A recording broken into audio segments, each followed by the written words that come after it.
اسلامی کے نصرین کی دل و جان سے خدمت کو اپنا اولین فرض سمجھوں گا۔ اپنی ذات اور ذاتی فائدوں پر جماعت کے مفاد اور اس کے کام کی ذمہ داریوں کو ترجیح دوں گا۔ ارکان جماعت کے درمیان ہمیشہ عدل اور دیانت سے حکم کروں گا۔ جماعت کی جو امانتیں میرے سپرد کی جائیں گی ان کی اور نظام جماعت کی پوری حفاظت کروں گا اور جماعت کے دستور کا پابند اور وفادار رہوں گا۔ اللہ تعالیٰ مجھے اس عہد کو وفا کرنے کی توفیق عطا فرمائے، آمین۔ شریک ہیں اس کے ساتھ ساتھ جناب مفتی امتیاز مروت صاحب، حضرت مولانا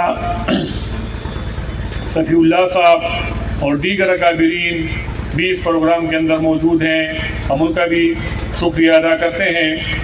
یہ جماعت اسلامی ضلع پشاور کے این اے کے جو ذمہ داران ہیں، استصواب متعلقہ این اے کے اراکین سے استصواب رائے کے بعد جناب افتخار احمد صاحب کو امیر جماعت اسلامی این اے 28، جناب رفعت اللہ اسد صاحب کو این اے 29، سعید خان افریدی صاحب کو این اے 30 اور حافظ امین اللہ صاحب کو این اے 32 کا امیر مقرر کیا ہے۔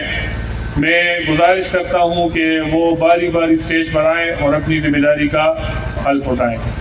افتخار صاحب نومنتخب امیر جماعت اسلامی حلقہ این اے 28 پشاور۔ عبدالغفار خان مرحوم، جسے جماعت اسلامی این اے 28 کا امیر مقرر کیا گیا ہے، اللہ رب العالمین کو گواہ کر کے اقرار کرتا ہوں اللہ اور اس کے رسول صلی اللہ علیہ وآلہ وسلم کی اطاعت و وفاداری کو ہر چیز پر مقدم رکھوں گا۔ جماعت اسلامی کے نصب العین کی دل و جان سے خدمت کو اپنا اولین فرض سمجھوں گا۔ اپنی ذات اور ذاتی فائدوں پر جماعت کے مفاد اور اس کے کام کی ذمہ داریوں کو ترجیح دوں گا۔ ارکان جماعت کے درمیان ہمیشہ عدل اور دیانت سے فیصلہ کروں گا۔ جماعت کی جو امانتیں میرے سپرد کی جائیں گی ان کی اور نظام جماعت کی پوری حفاظت کروں گا اور جماعت کے دستور کا پابند اور وفادار رہوں گا۔ اللہ تعالیٰ مجھے اس عہد کو وفا کرنے کی توفیق عطا فرمائے، آمین۔ میں رفعت اللہ اسد ابن امین اللہ خان مرحوم، جسے جماعت اسلامی این اے 29 کا امیر مقرر کیا گیا ہے، اللہ رب العالمین کو گواہ کر کے اقرار کرتا ہوں کہ میں اللہ اور اس کے رسول صلی اللہ علیہ وسلم کی اطاعت و وفاداری کو ہر چیز پر مقدم رکھوں گا۔ جماعت اسلامی کے نصب العین کی دل و جان سے خدمت کو اپنا اولین فرض سمجھوں گا۔ اپنی ذات اور ذاتی فائدوں پر جماعت کی مفاد اور اس کے کام کی ذمہ داریوں کو ترجیح دوں گا۔ ارکان جماعت کے درمیان ہمیشہ عدل و دیانت سے فیصلہ کروں گا۔ جماعت کی جو امانتیں میرے سپرد کی جائے گی ان کی اور نظام جماعت کی پوری حفاظت کروں گا اور جماعت کے دستور کا پابند اور وفادار رہوں گا۔ اللہ تعالیٰ مجھے اس عہد کو وفا کرنے کی توفیق دے۔ الشیطان الرجیم، بسم اللہ الرحمن الرحیم۔ میں محمد سعید خان افریدی ابن شال افضل مرحوم، جسے جماعت اسلامی این اے 30 کا امیر مقرر کیا گیا ہے، اللہ رب العالمین کو گواہ کر کے اقرار کرتا ہوں کہ میں اللہ اور اس کے رسول صلی اللہ علیہ وسلم کی اطاعت و وفاداری کو ہر چیز پر مقدم رکھوں گا۔ جماعت اسلامی کے نصب العین کی دل و جان سے خدمت کو اپنا اولین فرض سمجھوں گا۔ اپنی ذات اور ذاتی فائدوں پر جماعت کے مفاد اور اس کے کام کی ذمہ داریوں کو ترجیح دوں گا۔ ارکان جماعت کے درمیان ہمیشہ عدل اور دیانت سے فیصلہ کروں گا۔ جماعت کی جو امانتیں میرے سپرد کی جائے گی ان کی اور نظام جماعت کی پوری حفاظت کروں گا اور جماعت کے دستور کا پابند اور وفادار رہوں گا۔ اللہ تعالیٰ مجھے اس عہد کو وفا کرنے کی توفیق عطا فرمائے، آمین۔ میں حمید اللہ ابن مولانا محمد رفیق، جسے جماعت اسلامی این اے 32 کا امیر مقرر کیا گیا ہے، اللہ رب العالمین کو گواہ کر کے اقرار کرتا ہوں کہ میں اللہ اور اس کے رسول صلی اللہ علیہ وسلم کی اطاعت وفاداری کو ہر چیز پر مقدم رکھوں گا۔